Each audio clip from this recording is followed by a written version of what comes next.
Está no ar, abre aspas, o primeiro jornal multidigital do eixo SP-Rio.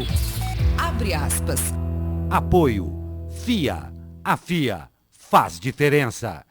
Sicredi. Gente que coopera, cresce.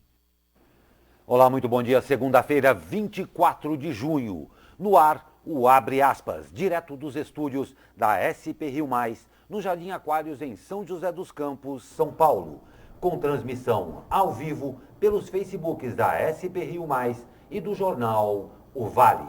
Comigo, os jornalistas Zé Guilherme, bom dia, Zé. Bom dia. E Elcio Costa. Muito bom dia, Elcio. Bom dia. E nesta edição, reforma da Previdência a todo vapor? É mentira. Deputados querem mais uma quadrilha de São João. Executivo versus Legislativo. Bolsonaro não quer ser rainha da Inglaterra. A Vaza Jato não para. E Moro adia a ida à CCJ da Câmara. Região do Vale tem 1,5 bilhão de reais em obras paradas. SOS Amazônia. INPE faz alerta de desmatamento de 1.102 quilômetros quadrados. Tudo colorido. Milhares tomam conta da parada gay em São Paulo. Au revoir. As bravas brasileiras se despedem do Mundial Feminino. Valeu! Veja também outros resultados do final de semana. E em São José, o Fest Dança se despede com música retrô no pôr do sol. Olha que vídeo bacana.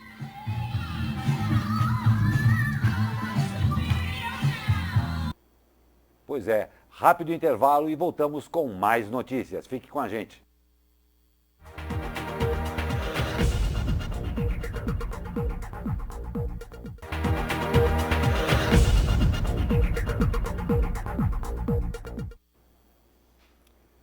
Parando para a festa junina.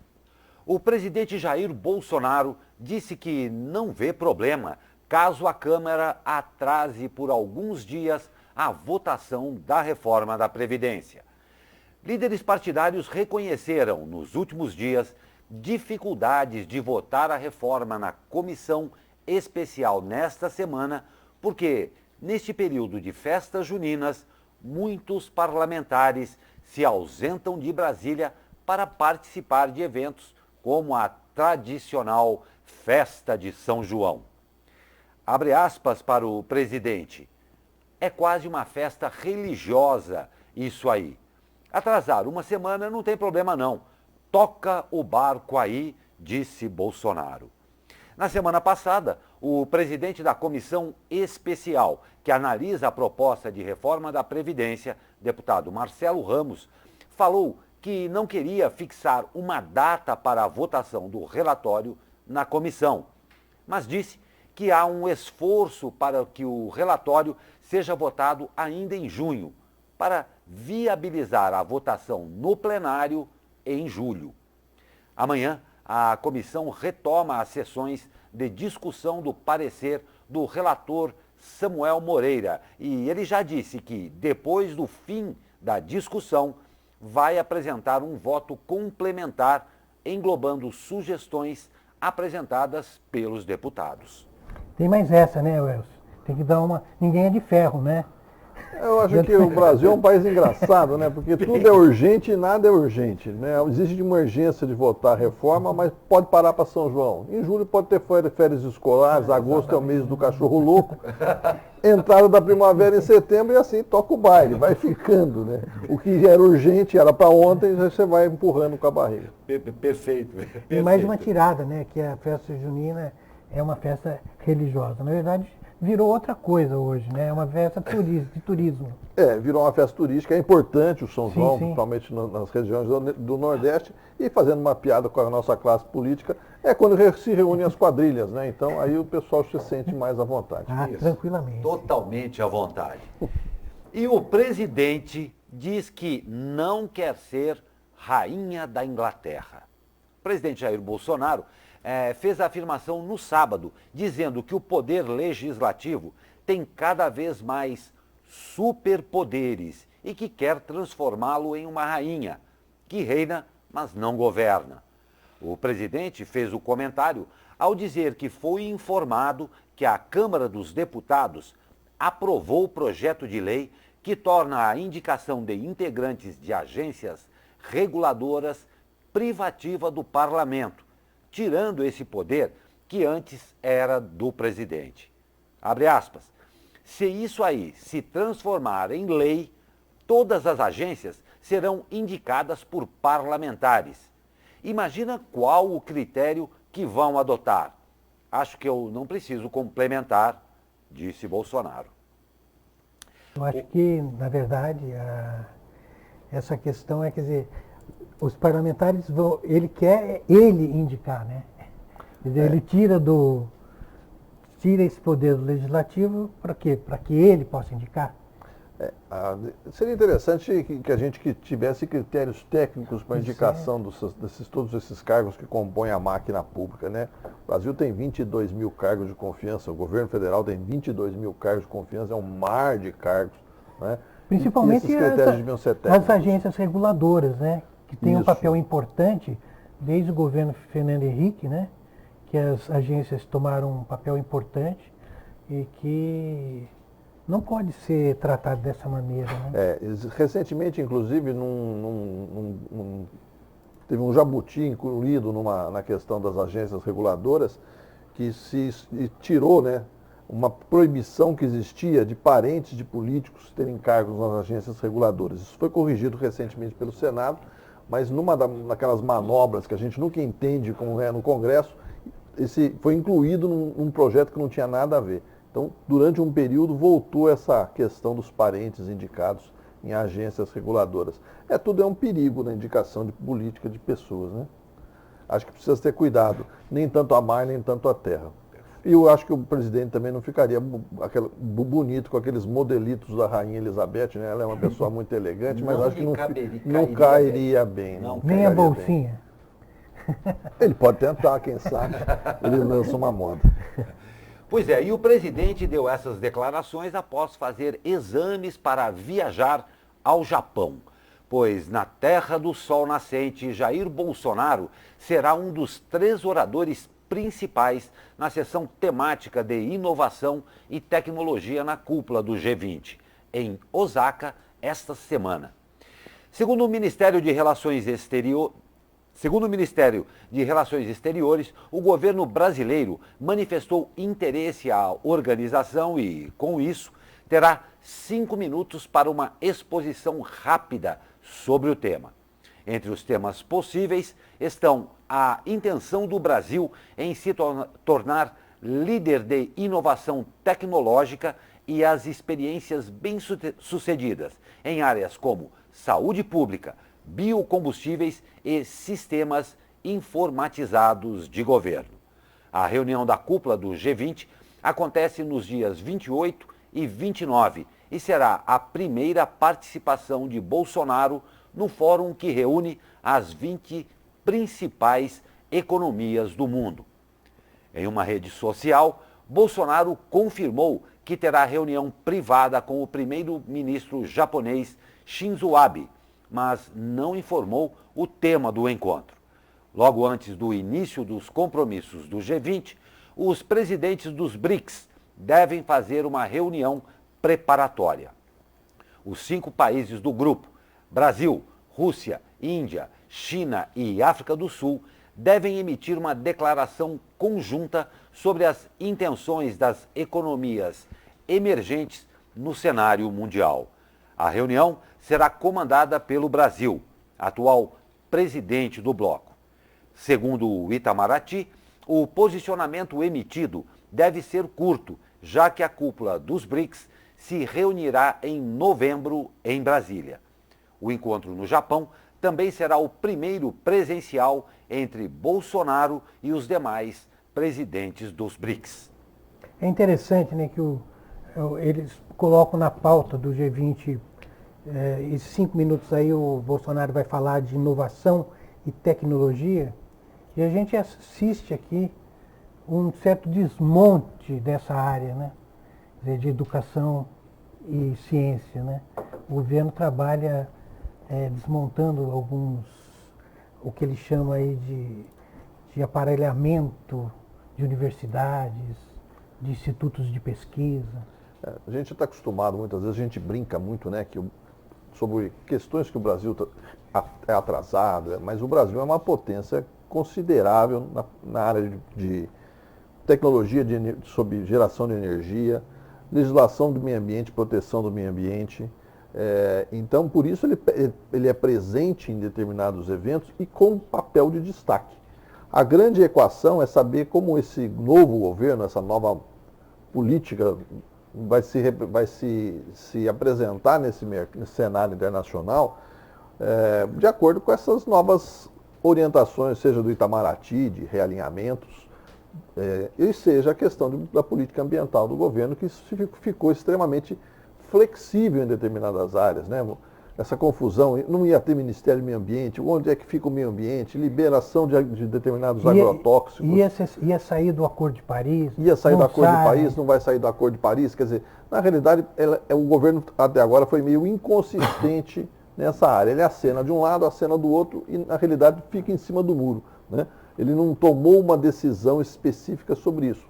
Talvez a gente vá saber essa posição da participação agora e vamos saber lá fora e não aqui, né? Mas, por enquanto, os sinais que o governo vem dando nessa área, principalmente na área de educação e na área do meio ambiente, são sinais preocupantes. Pois é, e hoje tomam posse em Brasília o novo presidente dos Correios e o novo ministro da Secretaria-Geral da Presidência. O novo presidente dos Correios, Floriano Peixoto Neto, afirmou na sexta que sua missão frente à estatal será resgatar a credibilidade da empresa. E, por enquanto, não falou nada sobre a privatização dos Correios. Floriano Peixoto deixa a Secretaria-Geral da Presidência da República, que agora fica sob comando de Jorge Antônio de Oliveira Francisco, advogado e major da Polícia Militar. Com a mudança na Secretaria-Geral, Bolsonaro soma 4 em sua equipe ministerial em quase 6 meses de governo. A Vaza Jato de domingo. O jornal Folha de São Paulo, em parceria com o portal Intercept Brasil, divulgou, na sua edição de ontem, novos trechos de conversas atribuídas ao então juiz Sérgio Moro e ao procurador Deltan Dallagnol, coordenador da Lava Jato. As mensagens indicariam discussão para evitar desgaste na operação diante do Supremo Tribunal Federal por divulgação de nomes de políticos citados em planilhas de empreiteira.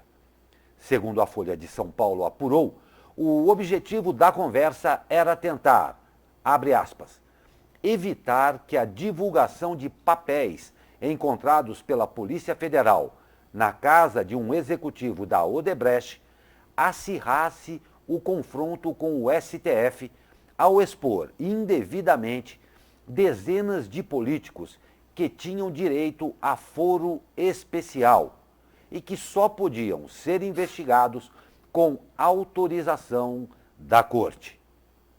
Polêmicos também foram trechos vazados de outra conversa atribuída a Moro e Dallagnol, na qual o juiz parece incomodado com uma manifestação organizada por integrantes do Movimento Brasil Livre, o MBL, contra o então ministro do Supremo Tribunal Federal, Teori Zavascki.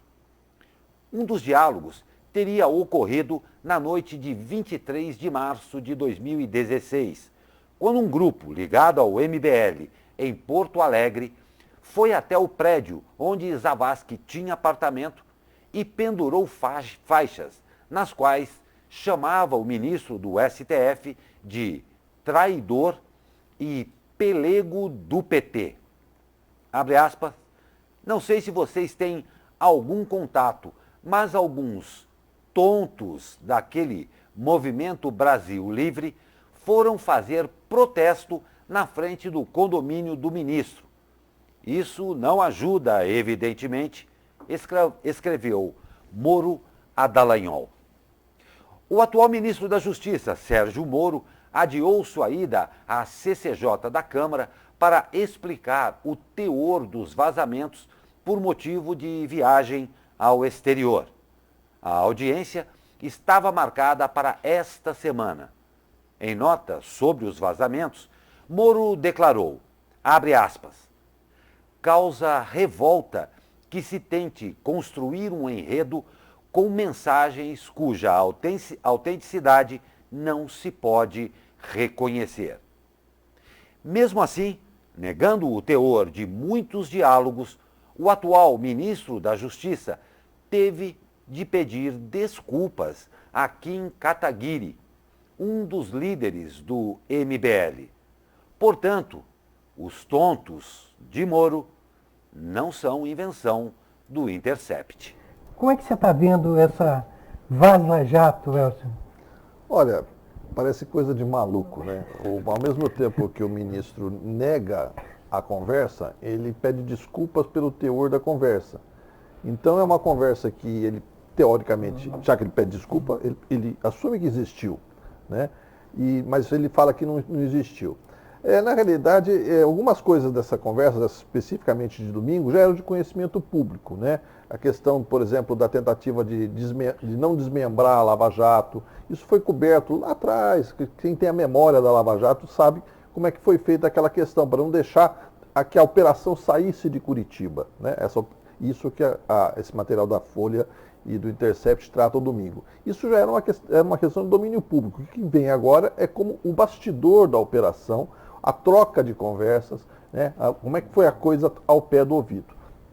Eu continuo com a mesma opinião. A primeira vez que eu vim aqui foi logo no primeiro vazamento que mostrava que o Sérgio Moro estava orientando a ação dos procuradores. É um caso grave. O ministro Sérgio Moro foi até ao Congresso, fez uma explanação, tentou misturar um pouco o jogo, mas é um caso grave. O juiz não conversa com nenhuma das partes fora dos autos, muito menos no Telegram, né?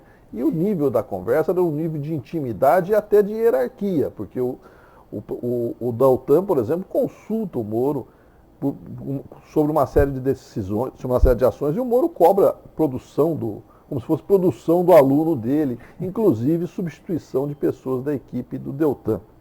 Então, acho que é uma coisa séria. Agora, o que o Moro fez, que ele conseguiu fazer no Congresso, foi uma questão muito simples. Ele impôs para o Brasil e para os brasileiros uma decisão complicada. Os fins justificam os meios. Né? A questão era pegar um esquema de corrupção gigantesco que existia, que era grave, que passava pelos gabinetes importantes de Brasília, para o presidente e ex-presidente, para pegá-los. Posso fazer qualquer coisa? Posso pegar um atalho? Posso não cumprir a regra? Então, os fins justificam os meios? Essa é a questão que se coloca perante os poderes constituídos, a imprensa e a sociedade. Né? Não é aquele fla-flu, o Moro é bonzinho, o Moro é malvado, isso não interessa só para bate-boca, aquela conversa toda. Né? Mas a questão foi vazado. Não, mas o Moro e Lava Jato usaram o vazamento durante muito tempo como arma de pressão. Né? Então, essa discussão é meio esquisita. A minha discussão vale tudo? O fim justifica o meio? É o que a gente precisa pensar. Eu anotei aqui, o Sérgio Moro postou uma tirada em latim, né, do Horácio. A montanha pariu um rato, falando do caso do vazamento pelo Intercept. Né? Isso, o barulho era muito maior que o efeito. Você não acha isso, né? Não, eu não acho isso. Acho que é um caso sério. Acho que existe um desvio ético, um desvio moral do cumprimento da regra que determina as relações entre a promotoria e das pessoas que compõem um processo, juiz, acusação e defesa. Houve uma troca de papéis ali, e essa troca de papéis, vou fazer a brincadeira que eu fiz a primeira vez, tem que perguntar, pode isso, Arnaldo? Não pode. Então existe um caso grave. É óbvio que o ministro Sérgio Moro, ele tende a querer que haja querer diminuir o impacto do que aconteceu, mas ele pisou no tomate. Qual o efeito disso? Então eu estou falando, então você está achando que nós temos que mudar tudo, libera todo mundo, bota o Lula na rua. Não é isso que eu estou falando. Muito pelo contrário. O ex-presidente Lula foi condenado, está com base no Código Penal, ele é um preso comum, ele não tem regalia nenhuma. E ele, volta a falar, ele está misturado, assim, envolvido até a raiz do cabelo em diversos artigos do Código Penal. Condenado tem que cumprir pena. Agora, não é só ele, precisa ver os outros também, os amigos, né? Agora, a questão do Moro, ele tende a diminuir mesmo. Eu acho que, por enquanto, nós estamos vendo as peças se posicionarem como um grande jogo de xadrez para ver para onde chega, né? Não dá para saber ainda. Eu acho que o primeiro vazamento, a primeira conversa tinha um teor grande, teor explosivo. As outras foram mais ou menos uma continuação, né? A novela começou já com a mocinha se beijando, depois o resto entrou nos outros núcleos. Não sei o que vem pela frente, mas o jogo ainda está sendo jogado. Agora a coisa tende a ser um pouco mais rápida, porque a Folha de São Paulo, os jornalistas da Folha, passaram a trabalhar junto com os jornalistas do Intercept para analisar essa montanha de... uns 1.000 e tantas páginas. Então agora pode ser que coisa... Agora é importante dizer, em nenhum momento da conversa houve questão de adulteração de prova, não houve isso. O que houve, na realidade, foi um desvio de ético naquele processo. E não está na regra. E o pedido de liberdade apresentado pela defesa do ex-presidente Luiz Inácio Lula da Silva está previsto para ser julgado nesta terça-feira pela segunda turma do Supremo Tribunal Federal. A defesa de Lula alega a imparcialidade de Moro e questiona a atuação dele no processo que condenou o ex-presidente.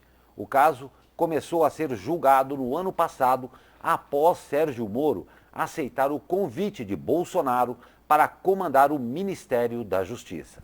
A Procuradora-Geral da República, Raquel Dodge, se manifestou contrariamente ao pedido de liberdade e argumentou que os diálogos atribuídos a Moro, divulgados pelo site The Intercept, não podem ser considerados pelo STF porque não foram apresentados às autoridades para avaliação da integridade do conteúdo.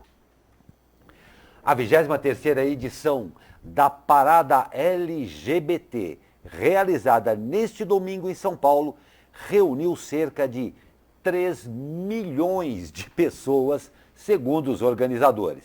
Foram 19 trios elétricos com atrações como Mel C, integrante do grupo Spice Girls, Isa Carol com K e Luísa Sonza.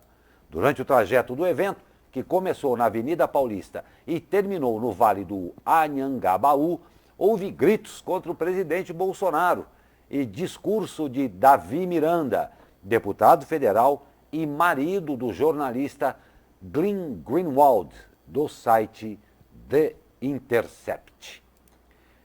Mas começou uma semana semana cheia que não tem 2 sextas-feiras e a gente quer saber como é que fica o tempo. E hoje, com Cristiane Nascimento. Bom dia, Cristiane. Bom dia, Glauco Turzi. O tempo se manterá estável nesta segunda-feira. O dia será de céu parcialmente nublado a claro e a umidade relativa do ar ficará próxima dos 40% no período da tarde. Não há previsão de chuva para a região até a quinta-feira.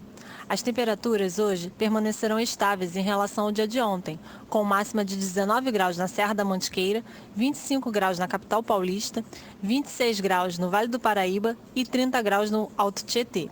Cristiane Nascimento do Tempo Vale para o Jornal Abre Aspas. Obrigado, Cristiane. Um ótimo dia e ótima semana para você também. O desmatamento na Amazônia legal. Confira com o editor de economia do Jornal O Vale, Xandu Alves.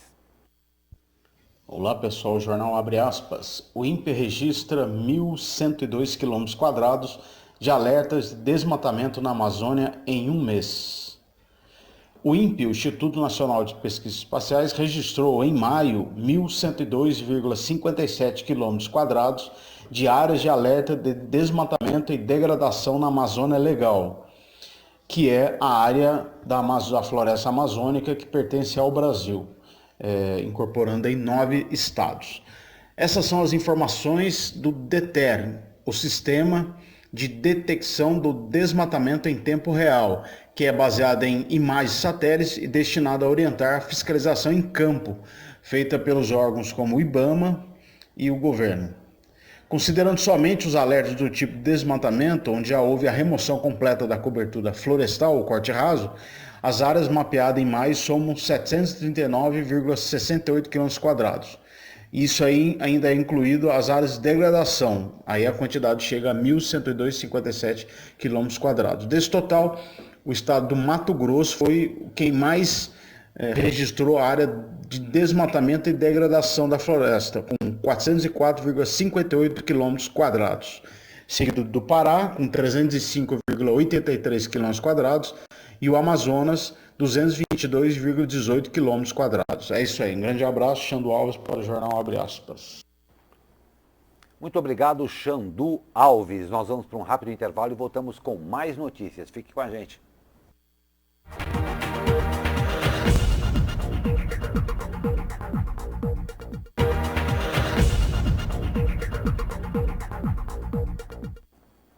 E a gente volta com o bom dia, Neide de Paula, e ao nosso caríssimo amigo Sérgio Marconato, que fala com a gente desde a China. Está aí, acabou de falar para a gente que está de mudanças, ou melhor, já está em Pequim e que nos acompanha de lá. Eu agradeço a sua audiência, como sempre, Sérgio, estamos às ordens. E claro, né, esqueci boa noite para você, porque é o contrário aí. Então, e o Sérgio aqui deu uma informação bem bacana a você, Xandu Alves, ele disse que lá na China tem a cidade Xandu aí, um mérito para você, Xandu Alves, já pode, de repente, pensando em fazer turismo, pode ir para a sua cidade, lá do outro lado do mundo. Tomar posse, simplesmente chegar lá, olha, cheguei, toma posse lá. Eu sou o Xandu. Eu sou o Xandu, o próprio. Perfeito. Valeu, muito obrigado, Sérgio, muito obrigado, Aneide, bom dia a todos vocês que, claro, nos acompanham aqui.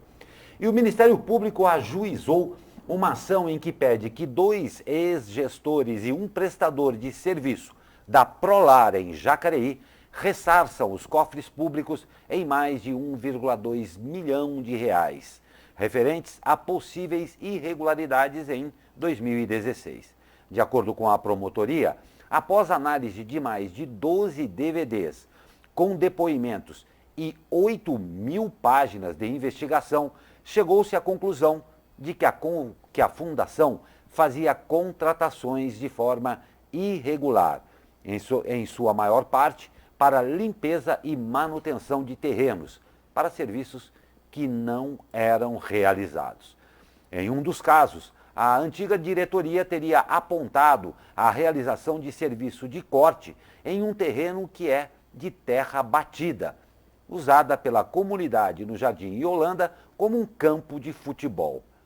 Em outros 2, há moradores no terreno que fizeram horta e moradia no local que o município afirmou ter gasto R$208 mil com capina. A investigação ainda aponta indícios de superfaturamento em atividades contratadas.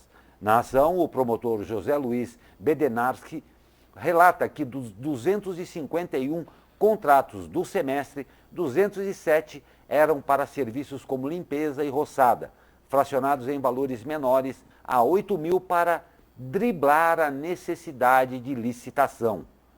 Para ocultar o fracionamento e o direcionamento da compra, que teria como destino o mesmo prestador, teriam sido usados 71 laranjas. Nos depoimentos apresentados durante a CPI, na Câmara, servidores da Fundação afirmaram que as contratações sempre partiam do diretor administrativo e que o presidente, à época, havia sido alertado ao menos 3 vezes da elevação dos gastos.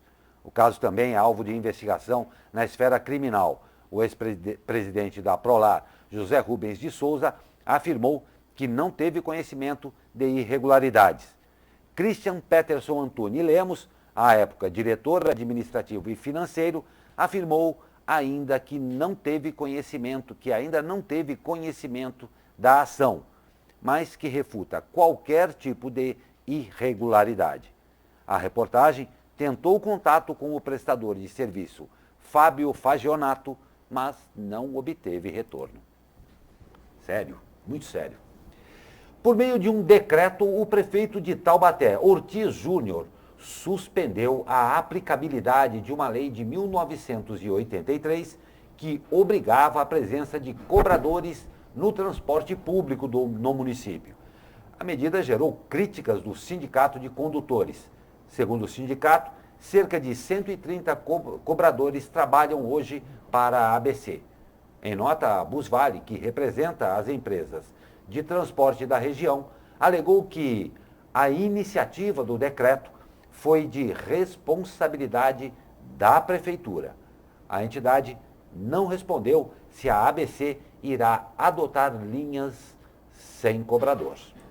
Essa questão do cobrador, né, é uma questão que no mundo inteiro a gente vê que está acabando a profissão, né? Em vários setores, algumas profissões deixam de existir. A gente sabe muito bem no jornalismo como algumas profissões, o Pestap, por exemplo, acabou, né?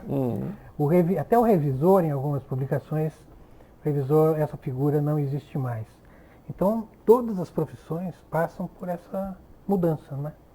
A questão do decreto do prefeito Ortiz Júnior, em Taubaté, o Ortiz ele tem feito algumas revisões de que ele chama de legislações que não estão compatíveis com o poder do município. A legislação específica que trata disso não é a legislação municipal. O decreto fala, inclusive, isso. A lei de 83 ela é inconstitucional, porque o que regula a relação de existência de um cobrador ou não no transporte público municipal, e aí vale para peruas, ônibus, etc., é o acordo firmado pelas empresas e pelos trabalhadores junto à Justiça do Trabalho. Isso essa é uma legislação federal. Então o decreto, na realidade, ele admite que a lei anterior ela não tinha validade, ela era inconstitucional. A questão de cobradores, as empresas de ônibus do Vale do Paraíba, elas têm uma série, tratam isso de uma forma bastante séria. Recentemente saiu, inclusive, cursos de requalificação de cobradores para outras funções, porque com a tecnologia, não estou dizendo isso hoje, mas com a tecnologia, a tendência é que se perca essa função, né? Isso não vai acontecer, não tem demissão programada, não vai acontecer agora, mas existe uma tendência a requalificar o profissional. Inclusive com cursos dados se não me engano, pelo SEST sobre isso. Então é uma tendência. Nós temos diversas profissões que estão sendo impactadas com a tecnologia. O jornalismo, você falou, é fantástico, mudou totalmente o nosso referencial, né? O motorista de táxi, por exemplo, com a chegada da Uber, mudou, ele tinha um mercado consagrado, cativo, estabelecido, né? E cativo. Esse mercado dissolveu com a chegada da tecnologia, né? Você vê isso em várias funções. Tem um estudo interessante que fala que as principais funções, postos de trabalho em 2030, nem foram criados ainda, quer dizer, são de funções que nem existem ainda planejadas pelo mercado. Vai existir uma mudança. Especificamente em Taubaté, na realidade, é uma adequação de legislação. E ainda sobre legislação e ainda sobre transportes, o prefeito de São José dos Campos, Felício Ramute, disse ser contrário à proposta em tramitação na Câmara, que cria novas regras para o uso de patinetes elétricos no município. A vereadora Dulce Rita apresentou o projeto para criar novas regras.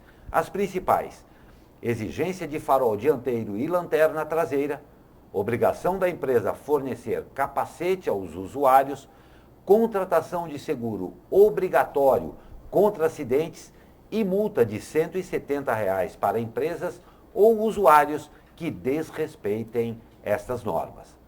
O prefeito não quis adiantar se vetará o projeto caso seja aprovado pela Câmara. O nosso comentarista aqui, o Dr. Sebastião Domingos, acredita que uma solução para esse problema é fechar a velocidade do patinete. Quer dizer, as próprias empresas colocarem lá na máquina que vai até 20, por exemplo. Então não tem a questão da velocidade que hoje é um fator... Chegaria até 60, né? É um fator preocupante, principalmente se estiver na calçada, né? E não na rua, que é na calçada que estão sendo usados. Né? Basicamente na calçada. Então, é uma boa ideia se tivesse essa a velocidade reduzida pela máquina, não que a pessoa fosse tentar educar o patineteiro. Patineteiro foi ótimo. Patineteiro é um novo Patineteiro negócio. ficou Tem que legal. registrar patineteiro se não existe. O patineteiro. Você não vai educar ele a andar porque em curto tempo. Então, reduz a velocidade. Não dá para andar mais de 20. Não é o objetivo não é a velocidade do patinete. Né? O objetivo é a mobilidade, né? A praticidade de chegar com um Porque veículo 20 leve. km por hora na calçada é rápido, hein? Na calçada é rápido. É bem rápido. Eu acho que na realidade é uma boa sugestão. Os empresários falam que essas regras vão criar custos, inviabilizar o negócio. Depende. O que está no Código Brasileiro de Trânsito? Nós temos um Código Brasileiro de Trânsito extremamente amplo. E o que diz o Código Brasileiro de Trânsito? Né? Se um veículo que anda a 60 km por hora, realmente ele tem que ser regido tem que ter uma segurança para o passageiro, ou para o usuário, né, o motorista, etc. É quase uma motinho, né? É uma motinho mesmo, Né? que é 20 Que você vai de pé, mas é quase uma motinho. A sugestão do Sebastião Domingos é boa. Reduz a marcha, vamos ver o que acontece. Exatamente. Vamos ver o que vai dar aí, né? E as obras na RM Vale? Vai ou não vai? Matéria para o editor de economia do Jornal Vale, Xandu Alves. Amigos e amigas, jornal abre aspas. Vale do Paraíba tem R$1,5 bilhão em obras paradas ou atrasadas, aponta o TCE. A região metropolitana do Vale do Paraíba tem R$1,5 bilhão em obras paralisadas ou atrasadas, segundo o levantamento do TCE, o Tribunal de Contas do Estado de São Paulo. Os dados foram atualizados em abril deste ano. A lista traz 125 obras públicas em 33 cidades, em áreas como saúde, mobilidade urbana e educação, como construção de unidades de saúde, escolas e pavimentação. De acordo com o TCE, o relatório apresenta os dados de todas as obras paralisadas e atrasadas informados pelas prefeituras e os órgãos contratantes durante os meses de fevereiro e março deste ano. Os dados fazem parte do mapa virtual de obras desenvolvido pelo TCE. No total dessas 125 obras do Vale, as prefeituras foram contratantes em 104 delas, 83% total. As demais têm de outros órgãos públicos, como o CDHU, a DERSA e o SAI, o Serviço Autônomo de Água e Esgoto de Jacareí. Segundo o TCE, 70% das obras no Vale estão atrasadas e 30% têm problemas de paralisação dos serviços. É isso, um grande abraço. Xandu Alves para o jornal Abre Aspas. Elcio, aproveitando aí essa notícia aí regional, a gente queria anunciar que o blog 2 Pontos pode ser acessado também a partir do portal da SP Rio Mais. Né? Isso é bom. O que é o seu blog, Elcio? O blog, na realidade, são informações sobre política, economia, cultura regionais, mas ele não é noticioso, ele sempre tem um comentário, uma análise, para a gente poder ter o bastidor da informação, né? A informação que às vezes não está no jornal, né? O jornal, a televisão, a rádio, fica muito no que aconteceu, né? O que houve, o que vai acontecer, o fato.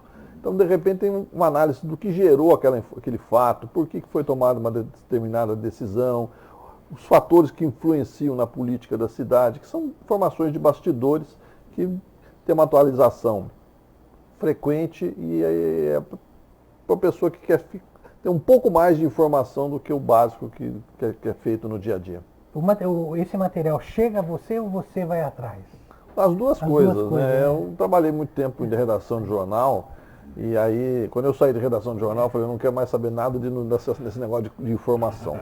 Mas, infelizmente, a picada já estava aberta, né? O trilho já estava aberto, eu continuo recebendo muita informação. Tem, às vezes, informação que Durante muito tempo eu repassei para as pessoas, aí eu resolvi começar a analisar, comentar, publicar, né? Tem informações de bastidores, tem informação factual, mas sempre com um viés mais de comentário, um viés mais crítico. Eu vejo que a imprensa joseense aproveita muita dica ali que você apresenta ali, e depois a gente pode... Mas isso é natural. Até mesmo a SP Rio já aproveitou né, das dicas ali, porque tem a questão das agendas também, né? Você trabalha com eventos que vão ocorrer, que movimentam a economia da cidade, não é isso? À medida que você tem uma informação e coloca a público, coloca na rua, a informação já não é de ninguém, é de todo mundo, né? Então, na realidade, se tem uma boa informação, acho que já fiz isso também, né? Vejo às vezes informações de determinados veículos que acho que pode ter uma leitura diferente, pode ter uma pitadinha mais crítica e tal. Então, o universo hoje de informação ele é muito, muito misturado, tudo junto e misturado. Quando que você começou o blog? Eu comecei o blog há mais ou menos uns 2 anos e meio. Tá, e tem crescido o número de audiências? Tem bastante gente. Nós vamos bater 1 milhão de pessoas nesse período. Acho que parece pequeno, para quem é grande parece pequeno. Para mim, eu sou pequenininho, é grande. Né? Então é bastante gente, tem um retorno muito bom. É interessante, as pessoas interagem, comentam, muita gente passa informação para o blog, né? Principalmente na área de política, a gente passa muita informação. E às vezes questões, por exemplo, que estão aí e ninguém decide, né? Por exemplo, em março, abril é o mês de balanço das principais empresas da região, né? Que empresas merecem, por exemplo, uma análise de balanço e interfere na vida da gente? Geralmente a Embraer, vende avião, não vende avião. Nós temos outras empresas que geram emprego, geram negócios, têm importância na região que ninguém dá uma olhada, chega lá e fala, pô, o que diz o balanço dessa empresa? Eu faço isso. Né? Eu faço basicamente o que o jornalista antigamente de redação fazia, ler diário oficial, né? Analisar a informação e checar, né? Conversar sempre. As redações ficaram pequenas demais, né? Ficaram. Muitos dos repórteres não saem nem da redação, né? Olha, mudou muito o perfil de como se faz jornal, né? Mas eu acho que se você souber conversar e souber onde buscar a informação, realmente você precisa, às vezes, de um telefone para conseguir chegar na notícia, né? Eu fiz, por exemplo, quando eu era repórter da Folha, por exemplo, fiz matérias fora do lugar que eu estava, todos por telefone. Tinha fontes que me passavam informação, que conversavam comigo, que eu sabia o nome dele, filho, cachorro. Nunca vi essa pessoa na minha vida. E foi responsável, por exemplo, por informações estratégicas naquele período que eu tive. Então, se você souber fazer o seu trabalho de garimpagem, de conversar, ser correto com a fonte, porque às vezes você vai desagradar a fonte, mas você tem que ser correto, ético com ela, você faz um trabalho legal. O blog, na realidade, é um exercício de comentário geral. Acho que vale a pena conferir. Então, eu acho que todo mundo tem que conferir e pode ser acessado, então, a partir... Já tem alguns dias, né? Já está lá. Lá no portal SP Rio Mais. Já está lá. Vamos ver. Tá bom. Seja, mais uma vez, bem-vindo. Como eu fecho o comentário, quase todos os comentários do blog, segue o baile. Segue o baile. Então, seguindo o baile, ótima notícia aqui, dados da sala do empreendedor de São José dos Campos surpreenderam neste início de ano. Nos 5 primeiros meses de 2019, foram registradas 3.773 novas empresas abertas no município, um aumento de 25,25% em relação ao mesmo período do ano passado. A maioria das empresas está enquadrada na categoria MEI, que são microempreendedores individuais. Além disso, é considerada a criação de 1.852 postos de trabalho com a abertura dessas empresas. O projeto Sala do Empreendedor visa simplificar e acelerar processos de abertura, licenciamento e fechamento de micros, pequenas e grandes empresas.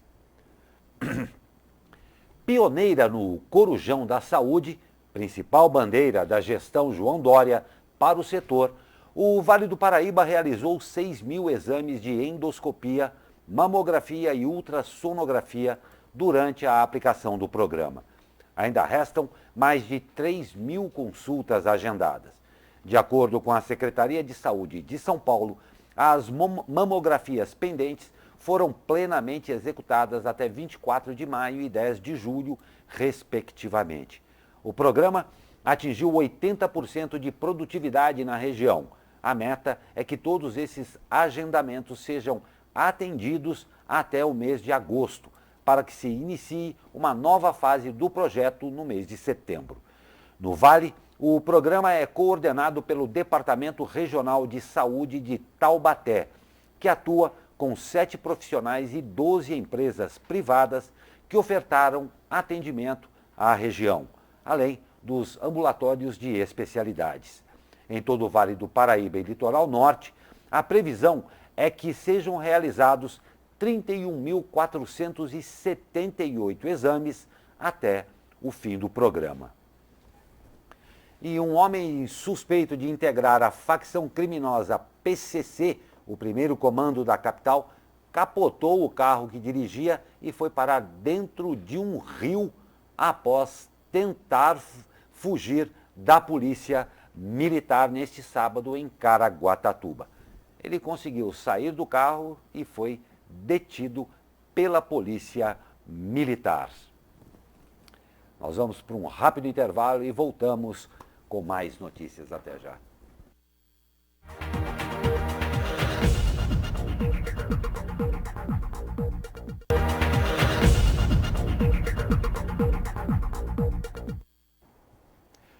Um show diferente. Olha só, passageiros puderam acompanhar um show de baleias na travessia entre São Sebastião e Ilhabela. Integrantes do projeto Baleia à Vista registraram a presença de 16 baleias, sendo que algumas chegaram a ficar na rota de travessia da balsa. Um alerta via rádio foi emitido às embarcações. Este ano, as primeiras baleias chegaram no início deste mês e cerca de 30 já foram observadas. É claro, observar as baleias nessa travessia aí já virou, claro, uma nova atração turística natural na região, né? O projeto estuda criar um protocolo de segurança para tornar a comunicação mais eficiente. Eu espero que o projeto estuda criar um protocolo, tem que ser criado um protocolo de segurança urgente. Porque esse bichinho aí não é mole, né? Não, olha, ele é meio pesadinho, né? Uma baleia dessa adulta tem 30 toneladas. Exatamente, um oizinho dela pode tornar um Mas acidente. não sei se né? é, porque tem muita informação sobre baleias.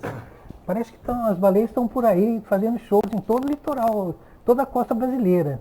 Eu estava em Ubatuba, não tive a felicidade de ver nesse feriado, não tive a felicidade de ver. Gostaria de ver, mas não vi. É que aqui a região nossa está na rota de migração dessas baleias jubarte, né?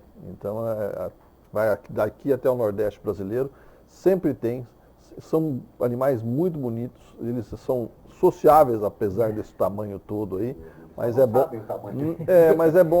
bom, nós nos precavermos exatamente para não machucá-los, né? Não tem dúvida, então, por favor, vamos criar rapidamente esse protocolo, que é o que é necessário mesmo. Pois é, gente, fim do sonho. As meninas da seleção perderam para a França e estão eliminadas da Copa do Mundo. Marta e companhia conseguiram levar aí o confronto contra as donas da casa para a prorrogação. Mas olha só o nome. Henry. Se lembra? Pois é. O mesmo nome que nos mandou para casa em 2006 no masculino. Agora aprontou com as meninas, marcando para a França no segundo tempo, né? Emocionada após o final do jogo, Marta disse: é um momento especial e a gente tem que aproveitar. O momento é muito emocionante. Queria estar sorrindo aqui ou até chorando de alegria. A gente pede tanto, pede apoio, mas a gente também precisa valorizar. A gente está sorrindo aqui e acho que esse é o primordial. Ter que chorar no começo para sorrir no fim. É treinar mais, estar pronta para jogar 90 minutos, 30 minutos e quanto mais forem. Não vamos ter formiga, Marta, e Cristiane para sempre. O futebol feminino depende de vocês. Pensem nisso, valorizem mais. Chorem no início para sorrir no fim, disse a camisa 10 da seleção feminina. Então, de parabéns, né? Fizeram uma bela campanha. Fizeram uma bela campanha, o jogo de ontem foi muito bom. No final parece que o Brasil estava pecando um pouco, acho que todo mundo estava pecando um pouco de falta de perna, mas as substituições brasileiras foram antes forçadas por contusão, então chegou com menos gás no final, mas foi um grande jogo. O alerta da Marta é um alerta que ele é correto, mas é tardio, né? Formiga tem 40 anos, quer dizer, ela começou a jogar muito, a fase áurea dela começou há muito tempo. Marta também passou dos 30, Marta não sei, acho que 34, não sei. Então, o futebol, a Marta foi vice-campeã mundial com 21 anos. Quer dizer, o futebol feminino brasileiro, ele vive de espasmos. Aparece na televisão, todo mundo se envolve, etc. Depois ele volta à vala comum, que não tem um investimento, não tem a manutenção de equipes, né? Já avançou bastante, se você observar. Mas está bem aquém, mas está bem aquém do que poderia ser se houvesse um investimento maior. Não tem dúvida. E nós temos um vencedor na região. Felipe Toledo, nascido em Ubatuba, foi o grande vencedor da reta final da etapa de Saquarema do Circuito Mundial de Surf. Vice-campeão em Bells Beach, na Austrália, Filipinho conquistou sua primeira vitória na temporada de 2019 e subiu para a terceira posição do ranking, atrás apenas do americano Callaway Andino e do havaiano John Florence. Este foi o segundo título de Filipinho em Saquarema, mas e o terceiro do Brasil. Em 2015, o ubatubense venceu a prova, que foi realizada na praia da Barra da Tijuca, zona oeste do Rio de Janeiro. Parabéns, Felipe! E os atletas de São José dos Campos foram destaque nos Jogos Abertos da Juventude, finalizado em Marília no último sábado. Das 16 modalidades divididas em 31 categorias, os joseenses foram vencedores em 4. Os títulos vieram na ginástica artística por equipes, na categoria feminina livre, no handebol feminino, no voleibol feminino e masculino e no xadrez masculino. O basquete masculino e o xadrez feminino foram vice-campeões. Os Jogos da Juventude não têm uma cidade campeã, mas as equipes e atletas que estiveram em Marília foram os classificados nas fases sub-regionais e regionais. Nessa avaliação, a região de São José dos Campos levantou 11 títulos. Parabéns a todo mundo também. E estreia com o pé esquerdo.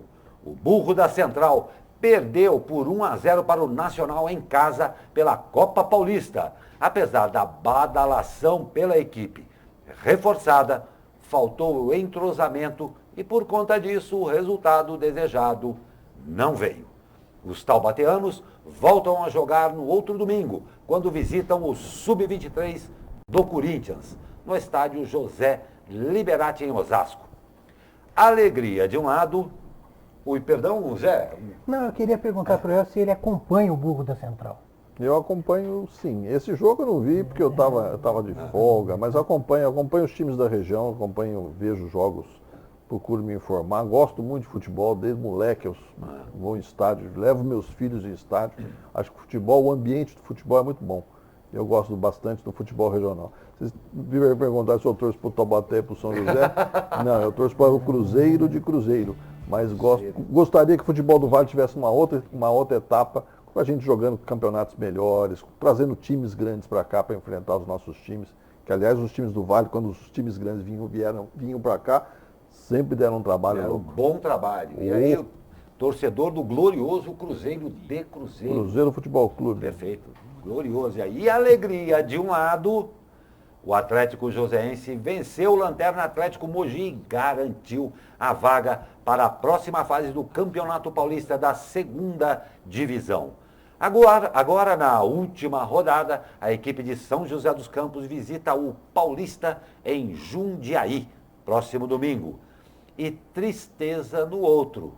Falei aqui, né? Primeiro, alegria de um lado, agora, tristeza do outro. O Mantiqueira está eliminado da segundona após sofrer uma goleada de 5-0 para o Amparo fora de casa.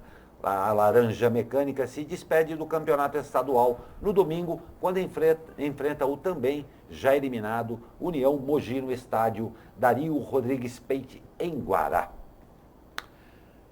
Depois de 10 dias de muitas ações e ritmos variados por toda a cidade, a 30ª edição do Fest Dança chegou ao fim.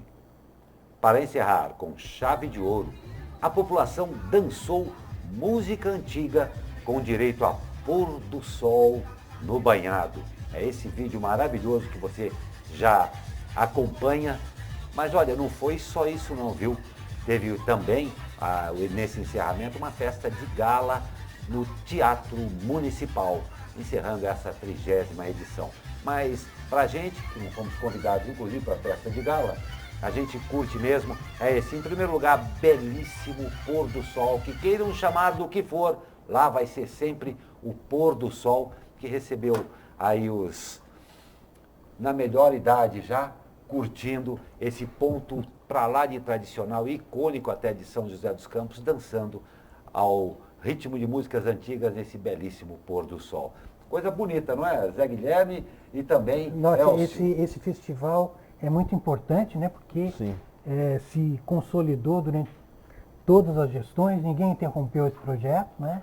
É um projeto muito bonito, a Fundação ela realmente tem a expertise de realizar um festival que envolve as pessoas, envolve a comunidade. Esse final aí foi muito bonito, né? A região do Pôr do Sol, ver o Pôr do Sol da Avenida Anchieta ali, né? É fantástico. Acho que todos nós já tivemos essa experiência.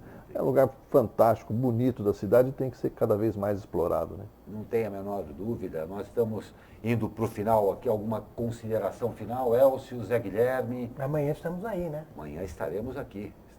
Elcio, um prazer tê-lo aqui. Prazer para poder participar dessa conversa com vocês aqui. O prazer é nosso. E lembrando também que blog do Elcio, o nome do blog? 2 pontos. 2 pontos. Você também pode conferir por intermédio do portal da SP Rio. Uma ótima segunda-feira, que sempre é difícil a todos vocês. Ótima semana e até amanhã com mais um Abre Aspas.